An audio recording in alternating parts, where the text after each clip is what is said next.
Book & Cook présente le livre de la semaine.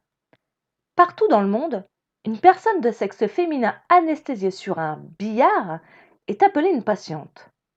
Ici, nous l'appellerons une victime. De par ces mots qui signent l'amorce de ce récit, nul doute que l'horreur se trouve au détour de chaque page, mais pas que, et heureusement. Témoignage des engagements, des vocations, mais surtout d'un humanisme salvateur, Réparer les femmes de Denis Mukwege et Guy Bernard Cadière, édité chez HarperCollins, est un livre ô combien dur, mais nécessaire. Avec pour sous-titre Un combat contre la barbarie, ce récit tend non seulement à exposer les agressions sexuelles dont sont victimes les femmes du Kivu au Congo, mais expliquer le contexte géopolitique dont nous sommes malgré nous complices. Du docteur Mukwege, je connaissais déjà son engagement à travers quelques reportages. Alors tout d'abord, qui est-il? Cet homme charismatique, à l'imposante ossature, fait partie de ce que l'on appelle un héros. Alors non pas un héros muni d'une cape et de collants, mais simplement vêtu d'une blouse et de gants, dont le super pouvoir est un humanisme sans faille. Son QG?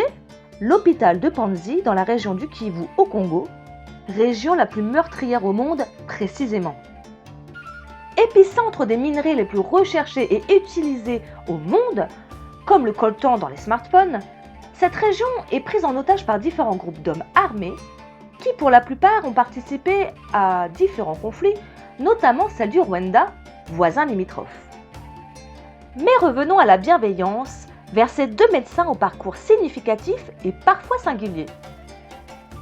Tandis que le jeune docteur Mukwege s'installe en France pour y effectuer ses études de médecine, le docteur Guy Bernard Cadière, dit Guibert, fuit la Belgique pour désertion et entame un tour du monde, le service militaire dans le rétroviseur. En découvrant l'Afrique, le cœur de Guibert fait un soubresaut. Les couleurs, la chaleur humaine, la vie elle-même a une autre saveur. De retour en Belgique, l'homme entame alors une carrière de saxophoniste tout en exerçant la médecine. Mais au sommet, soudain le drame sous l'apparence d'une leucémie. Dans l'attente d'une greffe de la moelle épinière, le médecin s'occupe à développer la technique de la laparoscopie et les instruments pour y arriver. Technique moins invasive et qui permet une meilleure cicatrisation. Innovante. Tout en guettant une éventuelle rechute, Guibert réussit son pari technique haut la main et plus encore puisque, fort de son succès, celui-ci l'amène à faire le tour du monde des conférences les plus importantes. Las des lobbies et d'un système de santé à deux vitesses, le médecin trouve en la méthode holistique de Denis Mukwege une résonance à ses propres valeurs. Extrait. Le docteur Cadière.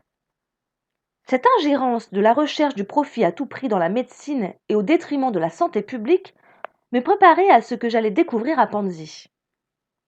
J'en ai aussi tiré une autre leçon en innovant dans le traitement des obésités dites morbides, qui sont les plus graves. Dès 1992, nous avions réalisé dans notre service la première mondiale d'une chirurgie de l'obésité par la laparoscopie. Or, l'obésité étant la maladie du siècle, l'impact a été énorme. J'ai gagné en visibilité et cela m'a valu beaucoup d'invitations dans des hôpitaux et universités à l'étranger. Mais rapidement, je me suis aperçu que les appétits commerciaux dans le domaine du traitement de l'obésité étaient tout aussi énormes, sans compter les résistances au changement et les dogmes dans la pratique médicale. J'ai rencontré des Américains qui m'ont dit que l'obésité faisait vivre plus de gens qu'elle n'en tue. L'obésité, c'est la maladie des riches dans les pays pauvres et des pauvres dans les pays riches. Tout cela a pris une part importante dans mes activités médicales et m'a préparé, sans le savoir, à apprécier les réalisations de Denis Mukwege, prendre en charge le patient de manière globale, holistique, et trouver sa force dans le sentiment de permettre à une victime de renaître, qu'elle soit victime de l'obésité ou du viol. De ce coup de foudre professionnel naît une amitié fraternelle bercée par un respect et une admiration sans bornes. Écoutez plutôt. Denis Mukwege a un très fort charisme. Quand je l'ai vu pour la première fois, il m'a impressionné par son immense solidité. Pas une once de fanfaronnade dans ses propos, en dépit du travail qu'il avait accompli et des honneurs qu'il commençait à recevoir. La façon dont il présentait son hôpital était très éloignée de ce que j'avais perçu à travers le continent. J'ai compris que j'allais pouvoir travailler avec un homme tel que lui. Je savais qu'il n'allait pas entrer avec moi dans un rapport néocolonial où le blanc déciderait, mais que ce serait le contraire. Denis était le véritable chef de son hôpital et j'allais jouer un rôle d'expert dans un domaine particulier. Ceci répondait exactement à mes aspirations. Si la recherche de la vérité est une démarche que chacun accomplit à sa manière, l'amour est en revanche quelque chose d'inattendu. Ma rencontre avec Denis est une combinaison entre la raison et l'amour. Et du respect, on peut en avoir pour ce cher Denis Mukwege qui œuvre depuis des années à non seulement reconstruire le corps de ces femmes meurtries, mais aussi à redonner un visage et de l'espoir à cette région torturée au nom du minerai, donc de l'argent. Deux parcours de vie donc, pour un même objectif, sauver l'âme et le cœur. Le corps réparé, l'hôpital de Panzi offre un repos de l'esprit à ces femmes et ces familles profondément traumatisées pour les accompagner dans l'après. Épicentre d'un espoir imaginé par le docteur Mukwege, l'hôpital, véritable institution, tire un trait sur la barbarie à l'opposé de l'inaction des autorités locales, complices de l'Occident. Entre un peuple tenu en otage et des descriptions souvent dures, néanmoins lucides, il est important, nécessaire même, d'affronter la réalité des choses. De ce récit interview choc, aucune trace de larmoyant et de jugement, bien au contraire. Une humanité au centre, rayant de la carte toute forme de colonialisme et de discours de haine, pour laisser transparaître la lumière du cœur. Alors que la tête du docteur Mukwege est mise à prix et qu'il échappe de peu à une tentative d'assassinat, le médecin congolais œuvre encore et toujours auprès de son ami. La revanche sur la vie comme un pied de nez aux bandits.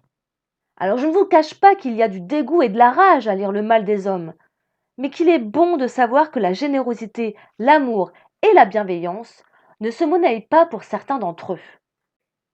À Denis Mukwege, prix Nobel de la paix, à Guy Bernard Cadière, à toutes ces femmes et tous ces hommes qui opèrent dans l'ombre, et surtout à ces survivantes, bravo et merci. Réparer les femmes, de Denis Mukwege et Guy Bernard Cadière, édité chez HarperCollins Poche, à lire sans modération. Et puisque Book & Cook c'est un livre mais aussi une gourmandise, place aux indices pour la recette de la semaine. Pommes et noix de coco. Si ton ventre gargouille aussi, je te donne rendez-vous sur le blog Book & Cook. Quant aux autres, je me retrouve la semaine prochaine pour de nouvelles aventures littéraires. Ciao!